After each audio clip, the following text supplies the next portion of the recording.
ഇൻഫോസ്പെയറിൻ്റെ പുതിയൊരു വീഡിയോയിലേക്ക് ഏവർക്കും സ്വാഗതം. വാഹനവും ഡ്രൈവിംഗ് ലൈസൻസും കയ്യിലുണ്ടെന്ന് കരുതി ആശ്വസിക്കേണ്ട, അടുത്ത പണി ഇതാ വരുന്നുണ്ട്. കേരളത്തിലെ ഗതാഗത മന്ത്രി കെ.ബി. ഗണേഷ് കുമാറിൻ്റെ പ്രസ്താവനകൾ നിങ്ങൾ വാർത്തയിൽ കേട്ടിരിക്കുമല്ലോ.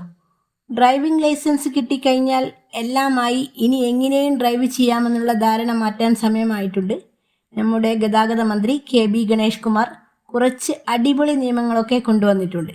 സംഗതി ഇതാണ്: ലൈസൻസ് ഉള്ളവരെ വിളിച്ച് വീണ്ടും ടെസ്റ്റ് നടത്തുന്ന സൂപ്പർ ചെക്ക് മുതൽ മദ്യപിച്ച് സസ്പെൻഡ് ചെയ്ത ഡ്രൈവർമാരെ തിരിച്ച് ജോലിയിലേക്ക് എടുക്കുന്നതുമായ പ്രധാനപ്പെട്ട നിയമങ്ങളാണിപ്പോൾ കൊണ്ടുവന്നിരിക്കുന്നത്. ഗതാഗത വകുപ്പിലെ ഏറ്റവും പുതിയ മാറ്റങ്ങളാണ് ഈ വീഡിയോയിൽ. ആദ്യത്തെ കാര്യം, സൂപ്പർ ചെക്കിംഗ്. എന്താണ് സൂപ്പർ ചെക്കിംഗ്? ഡ്രൈവിംഗ് ടെസ്റ്റ് പാസ്സായി വന്നാലും നിങ്ങൾക്ക് ശരിക്കും വാഹനം ഓടിക്കാൻ അറിയുമോ എന്ന് ഉറപ്പുവരുത്താൻ സൂപ്പർ ചെക്സ് സംവിധാനം വരികയാണ്.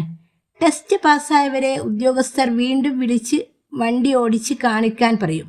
ഇതിൽ നിങ്ങൾ പരാജയപ്പെട്ടാൽ ലൈസൻസ് റദ്ദാക്കുക മാത്രമല്ല, ആ വ്യക്തിയെ ഡ്രൈവിംഗ് പഠിപ്പിച്ച സ്കൂളിൻ്റെ ലൈസൻസ് കൂടി റദ്ദാക്കുമെന്ന് ഉൾപ്പെടെയുള്ള കർശന നടപടികളാണ് മോട്ടോർ വാഹന വകുപ്പ് ഇപ്പോൾ കൊണ്ടുവന്നിരിക്കുന്നത്.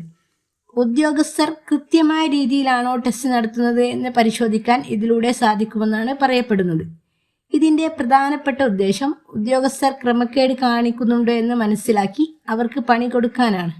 അതുപോലെ പരമ്പരാഗതമായി കണ്ടുവരുന്ന ടെസ്റ്റ് സമ്പ്രദായം ഇനി മാറുകയാണ്.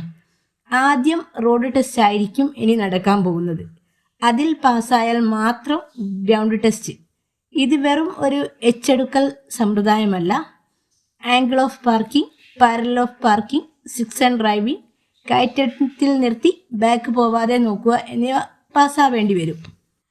തിരക്കേറിയ റോഡിൽ വണ്ടി ഓടിക്കാൻ ഡ്രൈവർമാർ പ്രാപ്തരാണോ എന്നറിയാൻ വേണ്ടിയാണ് ഇങ്ങനെയൊക്കെ ചെയ്യുന്നത്.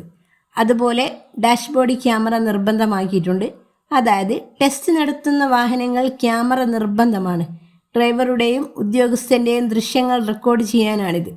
അതുപോലെ ഒരു ദിവസം പരമാവധി 30 പേരെ മാത്രമേ ടെസ്റ്റ് ചെയ്യുകയുള്ളൂ. ഓരോരുത്തർക്കും കൂടുതൽ സമയം നൽകി കൃത്യമായി പരിശോധിക്കാനാണ് ഈ പുതിയ രീതി. അതുപോലെ അപകടങ്ങൾ ഉണ്ടാക്കാത്ത, ഗുരുതരമായ കുറ്റങ്ങൾ ചെയ്യാത്ത, മദ്യപിച്ച് വാഹനം ഓടിച്ച് ജോലിയിൽ നിന്ന് പുറത്തായ ഡ്രൈവർമാരെ തിരിച്ചെടുക്കുന്നുമുണ്ട്. തുടർന്ന് എന്തെങ്കിലും തെറ്റുകൾ ഇവരുടെ ഭാഗത്തു നിന്നുണ്ടായാൽ ജോലി പൂർണ്ണമായും ഇല്ലാതാക്കും എന്ന വാണിങ്ങോടുകൂടിയാണ് ഇവരെ തിരിച്ചെടുക്കുന്നത്. ഗതാഗത വകുപ്പിലെ ഈ പുതിയ നിയമങ്ങളെക്കുറിച്ച് നിങ്ങളുടെ അഭിപ്രായങ്ങൾ താഴെ കമൻറ്റ് ബോക്സിൽ കമൻറ്റ് ചെയ്യുമല്ലോ. ഇതുപോലത്തെ ഇൻഫർമേഷൻ വീഡിയോയുമായി ഇനിയും വരുന്നതുവരെ താങ്ക് യു ഫോർ വാച്ചിങ്.